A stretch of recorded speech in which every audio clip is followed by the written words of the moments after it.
starting with x.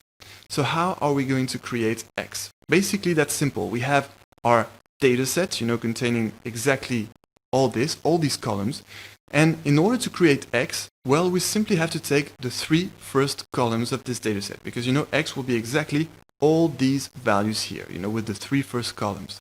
And so what we're simply going to do is play with the indexes to collect indeed the indexes of these 3 first columns, basically of all the columns of the data set except the last one. So let's do this. Let me show you how to do this. First, what you're going to do is take your data set, that exact same variable which you created in this first line of code here, okay? Data set. Then from this data set, and I'm adding a dot here because we're about to use a function, one of the attribute functions of a pandas data frame, and that function is iloc. And what will it allow us to do?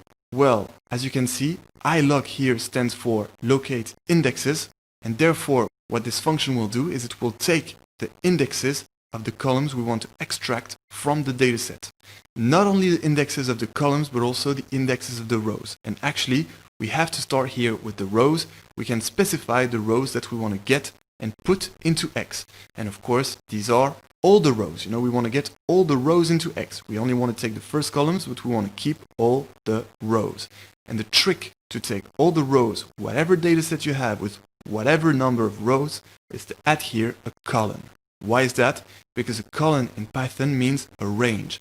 And when we specify a range without the lower bound and neither the upper bound, that means in Python that we're taking everything in the range, therefore here all the rows. So that's the trick to take all the rows, and you will always have to take all the rows, so here you won't have anything to change. Then now we have to specify which columns we want to select with the indexes, and to separate the rows that we just took from the columns, we need here to add a comma. And now we can take care of the columns. Alright, so now I'm going to show you a trick in order to take all the columns except the last one. Because indeed, as I told you, most of the data sets you will use to train your machine learning models will have first the features, in the first columns, and last the dependent variable vector in the last column. So now we're going to use a trick so that we can take automatically, regardless of the number of columns in your data set, all the columns except the last one. Because all the columns except the last one are exactly the matrix of features. And the trick to do that is to add a new range here, which this time will be colon -1. So what does it mean? Well, as we said, the colon here means the range. We know we're taking a range. Here on the left we have nothing. That means that we're taking the first index, the index 0, because indexes in Python start at 0. And then, we're going up to -1. So what does this -1 mean? Well, -1 means here the last column. -1 in Python means the index of the last column. However, and that's a very important principle in Python which you must absolutely know, a range in Python includes the lower bound, therefore we're including here the lower bound 0, the index 0, but excludes the upper bound. And therefore here we're excluding this index -1, meaning the index of the last column. And therefore, what this will do is it will take all the columns excluding the last one. And that's exactly what we want for our matrix of features X. So voila, there you go. Now you just collected the right indexes to create your matrix of features X. And the beauty of this is that you won't have anything to change when creating the future matrices of features X of your future datasets. But make sure that your future datasets indeed have the features in the first columns and the dependent variable vector in the last column. Okay? Perfect. So in order to finish this line of code, we just need to add here dot values. And this just means that we're taking indeed all the values in all the rows of this dataset and in all the columns except the last one of this dataset. Perfect. So now you're learning a lot. Don't worry if this feels a bit overwhelming at the beginning. I promise you that we will use this trick many, many times, so you will just soon be so familiar with it and master it like a pro. Alright, and now let's do the same for our dependent variable vector. And this will be exactly the same. We'll just have to change one little thing. So I'm going to copy this and paste it right here. And now, according to you, based on what I've just explained, what do we have to change here in order to get the dependent variable vector, which is most of the time, and in our data set indeed, the last column. Okay, so let's see. First, okay, we have to take our data set because we want to extract this last column from our data set. Then we have to use iLook to collect the indexes of the rows and columns we want.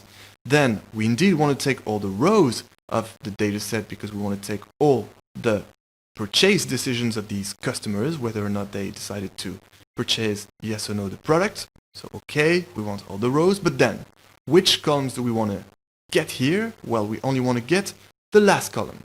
So according to you, what is the index we need to input here in order to get only the last column?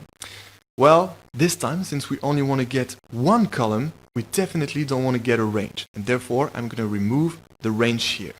And then, what are we left here? We're left here with -1. And as I've told you, -1 is exactly the index of the last column. So there we go. That's exactly what we need to create this dependent variable vector. And thus, this line of code is done. Congratulations! Now you know how to import a dataset, create a matrix of features, and create a dependent variable vector. And the cherry on the cake is that anytime you want to create these for your datasets, you won't have anything to change because this will automatically take all the first columns for the matrix of features and the last column for the dependent variable vector. Alright, so now I'm going to show you indeed that X and Y will be well created. And in order to do this, we're going to add a new code cell here, inside which we're just going to print. So that's the famous print function which allows you to print anything, whether it is a text or, an array like X or a vector like Y. So we're going to first print X, and then I'm going to add a new code cell here where we're going to print Y. And this is just to show you that indeed X and Y will well be created with this code. Okay, so let's do this. Now, time for the fun part. We're going to execute all these cells here because, so far we've just written the implementations, but we have to run the cells in order to build all this. So let's first run this code cell importing the libraries. Alright, so import it. As you can see, if I click here, yes, this one here means it is executed. Now time to run the second one, but before running this, we have to do something very important.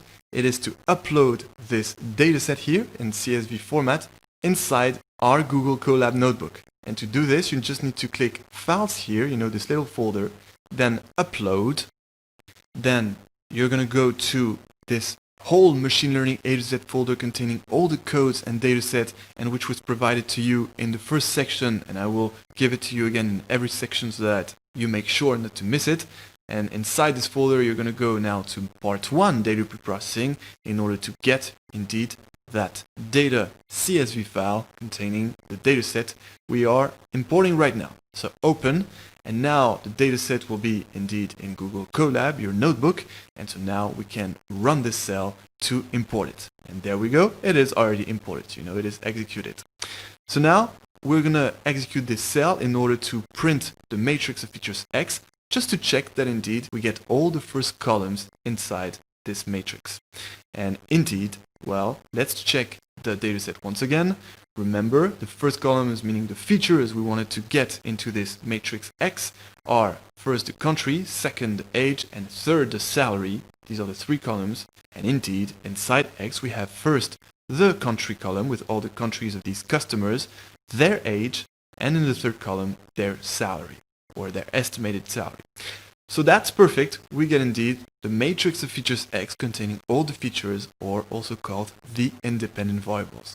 Alright, and now let's run this cell to print Y, the dependent variable vector, and indeed it gets the dependent variable vector containing all the decisions whether or not the customers purchased the product. Right? We can check no, yes, no, no. No, yes, no, no. Okay, so that's in the same order. That's perfect. We now have our dataset, our matrix of features X, and our dependent variable vector Y. And lastly, let me remind why we had to create these two entities. That's because the way we're going to build our future machine learning models expects exactly these two entities in their inputs.